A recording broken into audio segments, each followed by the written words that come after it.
കൊച്ചിയിൽ dance of പരിശോധനയ്ക്കിടെ ഹോട്ടലിൽ നിന്ന് ഇറങ്ങിയോടിയ നടൻ ഷൈൻ ടോം ചാക്കോയെ തിരഞ്ഞ് പോലീസ്. ഇന്നലെ രാത്രി റൂമിൽ നിന്ന് ഇറങ്ങിയോടിയ ഷൈൻ ടോം ചാക്കോയെക്കുറിച്ച് വിവരമില്ല. ലഹരി വസ്തുക്കളുമായി താരം മുങ്ങിയെന്നാണ് സംശയം. ഷൈനെ ചോദ്യം ചെയ്യാനാണ് പോലീസ് നീക്കം. വിഷ്ണു സുരേഷ് വിശദാംശങ്ങളുമായി. വിഷ്ണു, ഇപ്പോൾ എവിടെയാണ് ഷൈൻ ടോം ചാക്കോ എന്നതിലാണ് പോലീസിന്റെ അന്വേഷണം നടക്കുന്നത്. ഏത് തരത്തിലാണ് പോലീസ് അന്വേഷിക്കുന്നത്? വ്യാപകമായ ഒരു പരിശോധനയുണ്ടോ? അനുജ, വ്യാപകമായ പോലീസ് പരിശോധനയില്ല. ഷൈനെ നോട്ടീസ് നൽകി വിളിച്ചു വരുത്തി ചോദ്യം ചെയ്യാനാണ് നിലവിൽ തീരുമാനിച്ചിരിക്കുന്നത്. നമ്മൾ രാവിലെ മുതൽ അക്കാര്യം വ്യക്തമാക്കുകയും ചെയ്തിരുന്നു. പ്രത്യേകിച്ച് ഈ കേസിൽ ഒരു പരാതിയോ അല്ലെങ്കിൽ ഇതിലൊരു പരാതിയോ കേസോ എടുത്തിട്ടില്ല. ആ ഒരു പശ്ചാത്തലത്തിൽ ഷൈനെ കസ്റ്റഡിയിലെടുക്കുക പോലീസിന് വലിയ വെല്ലുവിളിയുള്ള കാര്യമാണ്. പോലീസിന് മുൻപിലുള്ളത് ഇന്നലത്തെ ഡാൻസ് ഓഫ് പരിശോധനയും ഷൈൻ ഇറങ്ങി ഓടിയ ആ ദൃശ്യങ്ങളും മാത്രമാണ്. ആ മുറിയിൽ നിന്ന് രാസലഹരിയുടെ സാന്നിധ്യമൊന്നും കണ്ടെത്താനായിട്ടില്ല.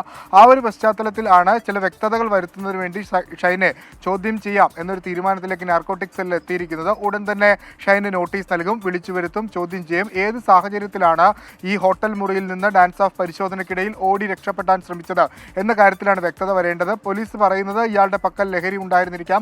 ആ ഒരു സാഹചര്യം അല്ലെങ്കിൽ അത് മറക്കുന്നതിന് വേണ്ടി ഇവിടെ നിന്ന് ഓടി രക്ഷപ്പെട്ടതാകാം എന്നാണ് പോലീസ് അനുമാനിക്കുന്നത്. ഇന്നലെ രാത്രി 10:58 ഈ ഹോട്ടലിൽ 314 റൂമിൽ ഡാൻസ് ഓഫ് സംഘം എത്തുകയും പരിശോധന നടത്താനുള്ള ശ്രമത്തിനിടയിൽ ഇയാൾ ഓടി രക്ഷപ്പെടുകയും ചെയ്തത്. അതിനിടയിൽ ഇയാളുടെ സുഹൃത്തിനെ പോലീസ് ഏകദേശം അരമണിക്കൂറോളം ചോദ്യം ചെയ്തിരുന്നു. പക്ഷേ ആ മുറിയിൽ നിന്ന് മറ്റ് വസ്തുക്കളൊന്നും കണ്ടെത്താനായിട്ടില്ല. രാസലഹരിയുമായി ബന്ധപ്പെട്ട വസ്തുക്കൾ കണ്ടെത്താനായില്ല.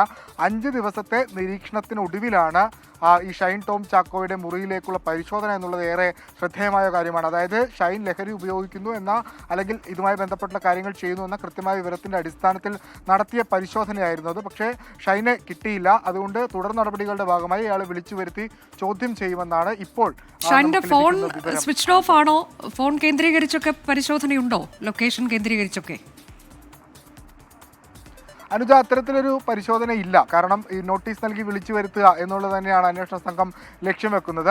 അതിനപ്പുറത്തേക്കൊരു പരിശോധനയിലേക്കോ അല്ലെങ്കിൽ ഇയാളെ ഉടൻ തന്നെ കസ്റ്റഡിയിലെടുക്കാമോ ഒരു നിലപാടിലേക്ക് പോകുന്നില്ല എന്നാണ് നമ്മൾ മനസ്സിലാക്കുന്നത്. കാരണം ഞാൻ നേരത്തെ സൂചിപ്പിച്ചതുപോലെ ഇതിലൊരു പരാതിയോ കേസോ ഇല്ല. ആകെ ഉള്ളത് ഈ ഷൈൻ ഓടിപ്പോകുന്ന ദൃശ്യങ്ങളും അതോടൊപ്പം തന്നെ ചില വിവരങ്ങളും മാത്രമാണ്. അപ്പോൾ അതിൽ വ്യക്തത വരുത്തി ഷൈനെ ചോദ്യം ചെയ്ത് അതിലെന്തെങ്കിലും തരത്തിലുള്ള അപാകതകളൊക്കെ അല്ലെങ്കിൽ ഇയാൾ ഏതെങ്കിലും തരത്തിൽ ലഹരി ഉപയോഗിച്ചിട്ടുണ്ട്, അതുമായി ബന്ധപ്പെട്ടുള്ള ഇടപാടുകളൊക്കെ നടത്തിയിട്ടുണ്ട് എന്ന ഡീലുകളൊക്കെ മനസ്സിലായാൽ ഏതെങ്കിലും സാങ്കേതിക തെളിവുകളോ ഒക്കെ ലഭിച്ചാൽ മാത്രമാണ് ഷൈൻ്റെ അറസ്റ്റോ അല്ലെങ്കിൽ കേസോ പോലുള്ള നടപടിയിലേക്കൊക്കെ പോലീസിന് കടക്കാനാകുക. ഇപ്പോൾ ഈ ഹോട്ടലിലെ പരിശോധനയുമായി ബന്ധപ്പെട്ട് ഷൈനെ നോട്ടീസ് നൽകി വിളിച്ചു വരുത്തി ചോദ്യം ചെയ്യും എന്നാണ് നമുക്ക് ലഭിക്കുന്ന വിവരം. ഷൈൻ ടോം ചാക്കോയ്ക്കായി വ്യാപകമായൊരു പരിശോധനയിലേക്ക് പോലീസ് കടന്നിട്ടില്ല. നോട്ടീസ് നൽകി വിളിച്ചു വരുത്തി ചോദ്യം ചെയ്യാനാണ് പോലീസിന്റെ നീക്കം.